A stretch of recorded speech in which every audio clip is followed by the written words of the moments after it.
Okay, now I'm going to go over the feed plan interface. Um, so feed plans are like one level above recipes. You add recipes to your menu, and from your menu, you can add entries into your feed plan. So here you can see a menu on the left and a bunch of entries in a feed plan here on the right. So this is for the feed plan, and that's for menu. So the way you add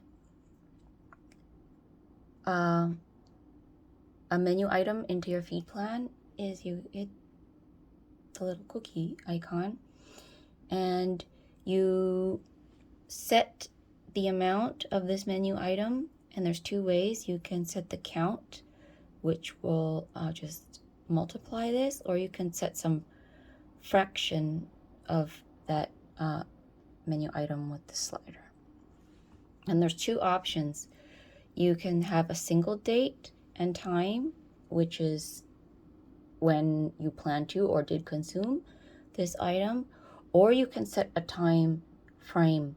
So let's say, for example, I opened a bag of treats, and I opened it last week, and we finished, I gave it out here and there, and we finished the last of it,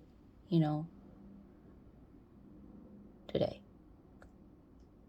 Okay, so then this entry is over a certain period of time. And when you choose a period of time, it will assume equal distribution over that time. This is just for convenience if you just kind of are, trying to get an overview over a longer period and you don't want to enter, you don't remember when you gave, each individual treats. You just know that you ate the whole package in this time frame. And the way that, and so when you're looking at a block of time in feed, it always shows you everything for the block of time that you have selected. So here you can see I selected from the 25th to the 31st. So it is showing me this time period, whether or not there are any entries in that time period. So, for example,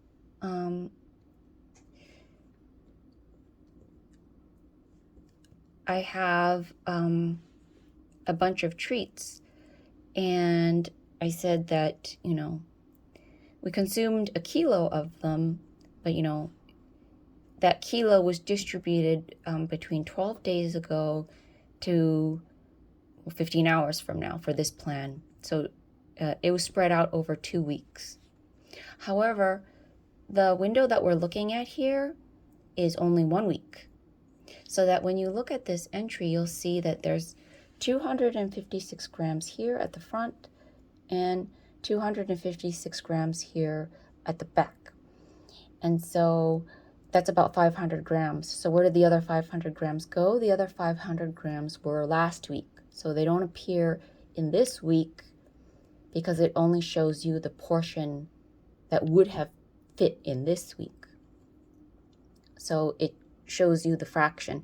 And when an entry is fractionated, it shows you this icon instead of the solid icon, so that you know that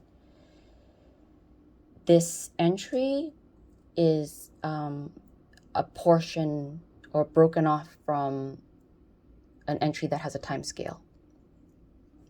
Okay, so how to read this? So here at the top, it tells you the number of calories in here in total, and it will be based against your pet's caloric MER.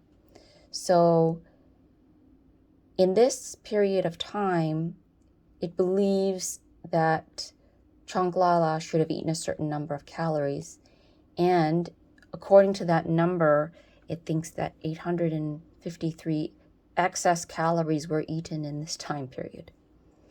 The inside is the caloric breakdown, as usual. And so how to read these little bubbles. So the size of the circle is the amount of that nutrient from that entry. So the bigger the circle, the more of that nutrient. So let's say, for example, protein. The bigger the circle, the more grams of protein relative, its size relative to the other entries that are visible at that time. You'll also notice that there are slightly different colors. So the brightness of the circle represents the caloric density of that nutrient. So the brighter a circle, the more protein dense that food was. And you'll also see that there is like a little diamond on each entry, and that's the weight, which you can show or hide by tapping this. Okay, so the size of the diamond represents the weight of that entry. So you can see this one is quite large. So that was quite a lot of grams, and this one's quite small. So that was not too many grams. And you'll also notice that this one is very faint, and this one is much darker. So the color represents the caloric density of the food in total. So this food is not calorically dense. And to see it, you can tap it. And that's a bunch of vegetables. So you would expect that. There was a lot of grams. There's like a large mass of food, but it's not calorically dense. Whereas this one, which is dry kibble, it's very dense in calories per gram, but the number of grams in this entry is a lot smaller than this one. So that's how to read the bubbles. Now let's look at this on the side. So this is the per calorie analysis of all of these recipes put together, or these entries put together. And this would be kind of the diet quality in total for this whole plan, because this is per calorie. So, I mean, she ate too many calories, but the quality of the diet, that's what this represents. Now what we can do is we can tap this to switch to a time scale. And so according to the time scale, this is the number of grams of protein that she should have eaten in this time period. So this accounts for the time that is being shown here. So this is similar to the daily display on the analysis, except it's for whatever time period is visible as set here, instead of being per day. So you can switch that back by tapping this. And you can also share this as a PDF, a QR code, an image, a link, the same way you can with recipes. And so there is another option here, and you'll see there's like a little weight here. So what you can do is you can also track your pet's weight. So with weight entries, there's like a specific time, and you can set what she weighed. I also have waist circumference. You don't have to put everything in. And there's left leg circumference and right leg circumference, and that's because Lala has had 2 total hip replacements. So I like to monitor the circumference of her legs, because that lets me know if she has stopped using one of her legs. Usually it starts to atrophy and it becomes smaller than the other one. So I assume most people won't need these 2. You might want to use the waist, just, or chest in a dog. And you can add some notes about this entry. So then when you add the weight, you'll see it here, and it'll, if there are entries visible, it'll pop up with this here. And so let's say I weighed her again on the 30th, and she weighed 20.3 kg.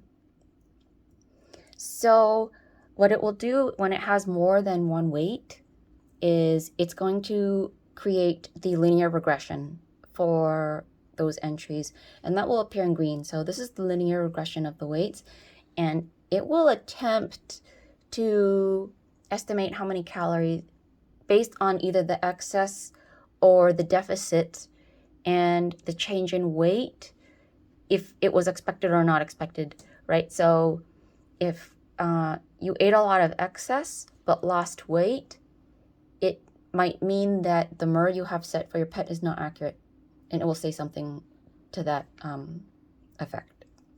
So 1 week is really not going to be enough. So if you have more data for over a longer period of time, it may be more accurate to deal with like weight fluctuations. But this is just another tool that might be useful. Okay, I think, also, so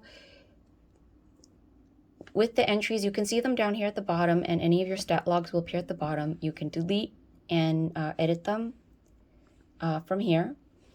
And if you want to see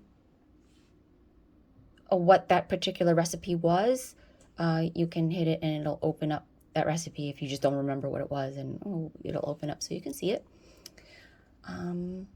And also you can change the order of things if you like, for whatever reason.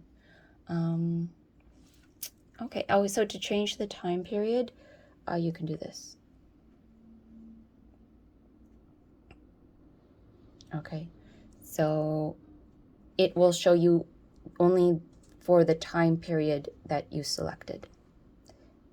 Okay.